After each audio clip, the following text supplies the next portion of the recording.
Hi everyone, आज की इस नई वीडियो में आप सभी का स्वागत है। मैं डॉक्टर सोमेश कुशवाहा आप सभी की हेल्प के लिए एक और नई वीडियो लेकर आ गया हूं।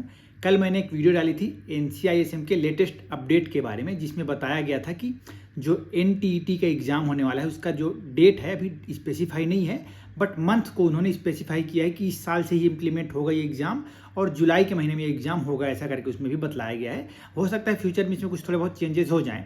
तो बहुत से बच्चों के वापस से डाउट्स आने लग गए, बहुत सारे बच्चों की क्वेरीज आ रही कि कैसे होगा बॉस, इसमें क्या होगा, किन बातों का ध्यान रखना है, हमको देना ही पड़ेगा क्या, हम एलिजिबल हैं या नहीं, जैसे हम पीजी कर रहे हैं तो एलिजिबल हैं या नहीं अभी, ये सब बहुत सारे डाउट्स हैं। तो चलिए वापस से एक नोटिस जो आई थी, मैं पहले भी इसको थोड़ा सा बतला चुका हूँ, वापस से एक बार अपन रिवाइज कर लेते हैं। साथ ही साथ सिलेबस क्या होने वाला है इस एग्जाम के लिए, उसके बारे में भी अपन थोड़ा सा बात करेंगे। तो चलिए वीडियो को चालू करते हैं, सीधे मेरे टैबलेट की स्क्रीन पर चलते हैं। ये PDF आपको मेरे टेलीग्राम चैनल पर आराम से मिल जाएगा, तो अगर आप ये PDF देखना चाह रहे हैं तो खुद से मेरे टेलीग्राम चैनल पर जाइएगा और आराम से इसको स्टडी आप कर सकते हैं। 20 फरवरी का ये नोटिस है। सब्जेक्ट में लिखा है guidelines for conducting national teachers eligibility test, जिसको शॉर्ट फॉर्म में NTET के नाम से बनाया गया है बाई NCISM। ठीक, तो बाकी ये बहुत सारे क्लॉज हैं, तो ये सब कुछ खास बात पढ़ने का सकते नहीं, बस इसमें इतने लिखा है कि क्वालिटी एजुकेशन के लिए उन्होंने थोड़ा सा बना रहे हैं ये सब सिस्टम को, तो इसको जान देते हैं। आगे के मैटर को अपन मेन समझते हैं कि बैकग्राउंड एंड रैशनल, मतलब ये एग्जाम के लिए क्या इनकी प्लानिंग है कि क्यों ऐसा कर रहे हैं। तो high quality medical professionals for Indian system of medicine, इसलिए इन्होंने इस एग्ज़ाम को इम्प्लीमेंट करने का प्रयास किया है कि ऐसे बच्चे जो PG किए हैं फिर इस एग्ज़ाम को क्रैक करेंगे, और ऐसे बच्चे जब पढ़ाने के लिए दूसरे UG वालों को जाएंगे तो थोड़ा सा एजुकेशन में थोड़ा सा इंप्रूवमेंट मिलेगा, क्वालिटी एजुकेशन आ पाएगा बच्चों के पास, ऐसा इनका एक प्राइमरली अभी थॉट है। फिर थर्ड पॉइंट में क्या लिखा हुआ है कि the rational of NTET is to produce teachers with, मतलब कि इससे टीचर्स क्या बनाना चाह रहे हैं, वो टीचर्स में क्या क्वालिटीज रहे। Ability to deal with diversified students, तो जो बहुत अलग अलग ब्रेन लेवल वाले स्टूडेंट्स रहते हैं तो उन सबको डील करने की क्षमता।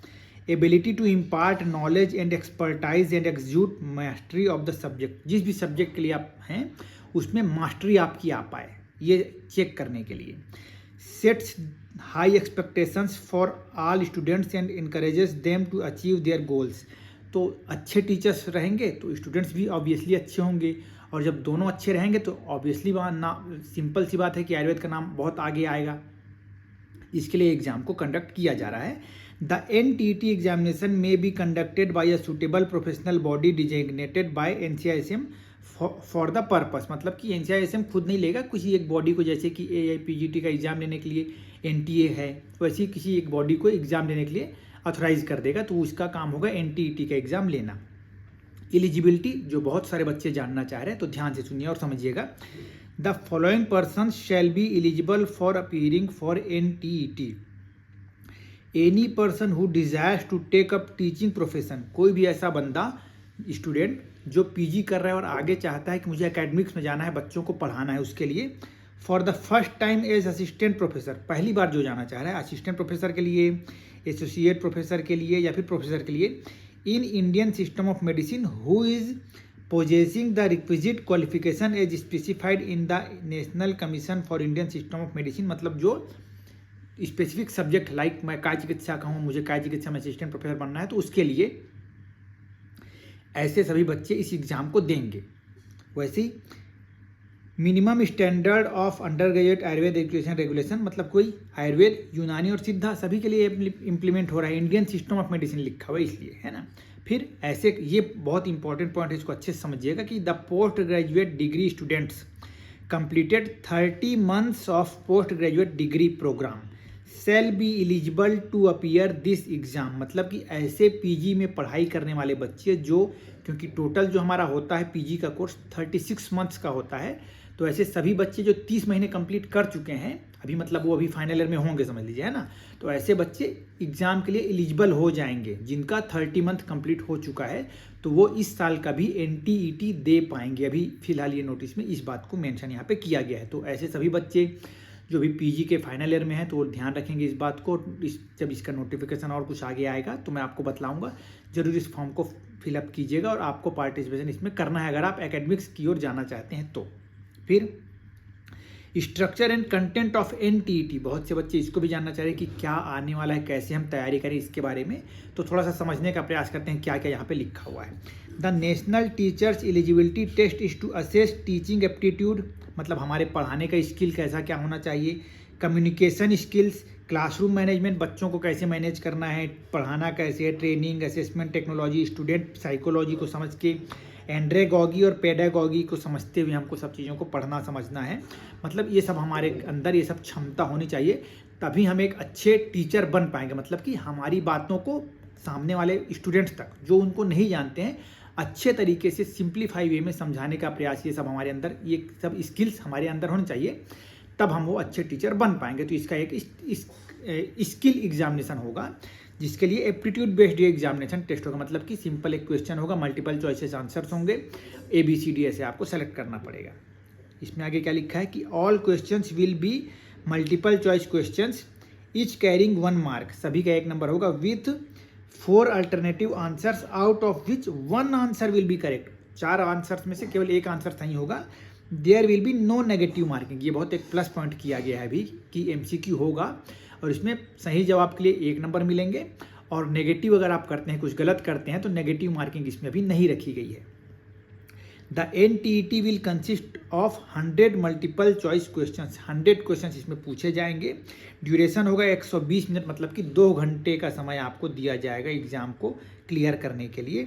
The question paper will be in English and Hindi, कोई दिक्कत नहीं इसमें। अब इसमें क्या क्या सब्जेक्ट्स होने वाले हैं, तो बहुत सारे सब्जेक्ट तो ऐसे हैं जो आपको इजीली मिलेंगे नहीं, हमको खुद से इसमें मेहनत करनी पड़ेगी तभी कुछ हो पाएगा। देखिए पहले यूनिट्स बनाए हुए हैं, टीचिंग एंड ट्रेनिंग, इसके अंदर कंटेंट्स क्या क्या हैं वो सब थोड़ा देखना पड़ेगा। कम्युनिकेशन, इसमें भी पूरे कंटेंट्स लिखे हैं। Classroom management, assessment methods and educational technologies, फिर educational psychology, andragogy in education, learning and pedagogy, educational policies of government of India, ये सब बातें यहाँ पे लिखी हुई हैं। मैं 1-2 बातें यहाँ पे मेंशन करना चाहूँगा आपके लिए। National education policy 2020, digital initiative in higher education, national credit framework, आप ये सभी गूगल करते जाएंगे तो सब पॉइंट्स आपको इजीली मिल जाएंगे, और जिसको आप अभी से तैयारी करना चालू कर सकते हैं। ये सब कुछ लिखे हुए यहाँ पे, meaning of andragogy, concepts of pedagogy, बहुत इनको पढ़कर, इन शब्दों को सुनकर बहुत ज़्यादा आपको भ्रमित या फिर भयभीत होने की आवश्यकता बिल्कुल भी नहीं है। बहुत ही वर्ड्स कठिन है, मीनिंग सबके ईजी हैं, तो कोई घबराने की आवश्यकता नहीं है। इसमें स्किलफुल काम है, जैसे हमको जो हम बता रहे हैं, जो समझा रहे हैं, ऐसे ही आप पढ़ेंगे क्वेश्चंस को तो उसका आंसर आपको इजीली मिल जाया करेगा। कुछ बातें जिसको पढ़ेंगे तो उसको थोड़ा रटना पड़ेगा, इतनी आपको करना है। तो घबराना नहीं इन सब वर्ड्स को सुनकर जो कठिन कठिन वर्ड्स दिख रहे हैं, क्योंकि मैं जानता हूँ, मैं आयुर्वेद का एक स्टूडेंट हूँ और ये सब नाम सुनकर मुझे भी शुरू में थोड़ा सा भयभीत मैं भी हो रहा था, बट अभी थोड़ा नॉर्मल लग रहा है, तो घबराने की आवश्यकता इसमें नहीं है। आगे क्या लिखा है क्वालिफाइंग मार्क्स के बारे में, ये भी इंपॉर्टेंट पॉइंट है कि आप क्वालिफाई कैसे मानेंगे। अ पर्सन हु सिक्योर 50% और above in the NTET will be considered as NTET qualified, मतलब अब आपको मिनिमम 50% नंबर लाना है तो आप NTET का एक क्वालिफाइड सर्टिफिकेट आपको मिल जाएगा कि आपने पास किया है, और फिर आप जाकर किसी भी कॉलेज में अप्लाई कर सकते हैं। एप्लीकेबिलिटी, मतलब ये जो एग्ज़ाम है वो किसके लिए अप्लाई किया जाएगा। अभी qualify NTET shall be mandatory requirement for appointment as assistant professor, associate professor and professor in institutions of Indian system of medicine at entry level पे, मतलब जब आप एंट्री करेंगे तब ये एग्जाम होगा ही होगा। Frequency of conduct of NTET and validity period of NTET certificate, ये भी एक इंपॉर्टेंट है। तो NTET shall be conducted ordinarily in the month of May every year, मतलब कि नॉर्मली ऐसा गाइडलाइन ये बताए थे उस समय कि यूजुअली हर मंथ में, हर ईयर में हम मई के महीने में ये एग्ज़ाम आयोजित करेंगे, पर स्पेसिफिकली 2024 के लिए नोटिफिकेशन आ चुकी है कि एग्ज़ाम जुलाई के महीने में आयोजित किया जाएगा, तो ये थोड़ा सा आप ध्यान रखिएगा। अगला, the teachers eligibility so acquired shall be valid for a period of 10 years, मतलब आप जो एग्ज़ाम क्वालिफाई करेंगे तो आगे 10 साल के लिए वैलिड रहेगा। From the date of qualifying national teachers eligibility test for Indian system of medicine and any person fails to join within a period of 10 years or break of 10 years or more in teaching profession, such persons shall have to qualify once again, मतलब कि अगर आप पढ़ाई join किए कहीं पे आपने, फिर कहीं पे आपने छोड़ दिया, फिर कहीं पे ज्वाइन किया, तो ये छोड़ने और ज्वाइन करने का गैप अगर 10 साल से ज़्यादा का होता है तो आपको वापस से एग्ज़ाम देना पड़ेगा। अगर, क्योंकि जैसे आप टीचर्स अपॉइंट होंगे तो आपको एक टीचर्स कोड मिलेगा, तो वो 10 साल के लिए वैलिड होगा ये एग्ज़ाम। वो जो कोड मिलेगा आपको 10 साल के लिए चलेगा, ऐसा बोल रही है। अगर वो 10 साल का ब्रेक हो जाता है समय आपका, इसके पहले अगर आपका सर्विस बढ़ता जा रहा है तो कोई दिक्कत नहीं है। अगर ब्रेक हो जाता है, मान लीजिए मैं आज ज्वाइन किया और आगे छोड़ दिया मैंने पढ़ाना लिखाना, 10 साल के लिए ख़त्म, तो सर्टिफिकेट जो है मेरा वो अमान्य हो जाएगा, वापस से मुझे ये एग्ज़ाम देना पड़ेगा, ये ध्यान रखिएगा। NTET may be appeared any number of times to obtain eligibility for teaching profession। मतलब इसमें कुछ स्पेसिफिक नंबर्स नहीं लिखे हैं, जैसे UPSC में होता है ना कि मिनिमम आप मतलब मैक्सिमम आप 6 बार दे सकते हैं, उसके बाद आप नहीं दे सकते, तो ऐसे इसमें कुछ एलिजिबिलिटी नहीं है। जितने बार चाहें आप उतने बार दे सकते हैं, अगर जब तक आप क्वालिफाई नहीं हो जाते, कोई दिक्कत नहीं है इसमें। NTET certificate, the NTET certificate will be electronically generated and issued to the candidates qualified PG degree holders, मतलब ऐसे बच्चे जो PG कंप्लीट कर चुके हैं, will download their NTET certificate after publication of NTET result from the date is specified by NCI। मतलब जो PG degree complete कर चुके हैं, जिन पर के पास डिग्री विग्री सभी है, तो जब ये एग्ज़ाम देंगे तो उसका जब एग्ज़ाम का रिजल्ट डिक्लेयर हो जाएगा तो आप इजीली आप साइट से अपना रिजल्ट डाउनलोड कर सकते हैं।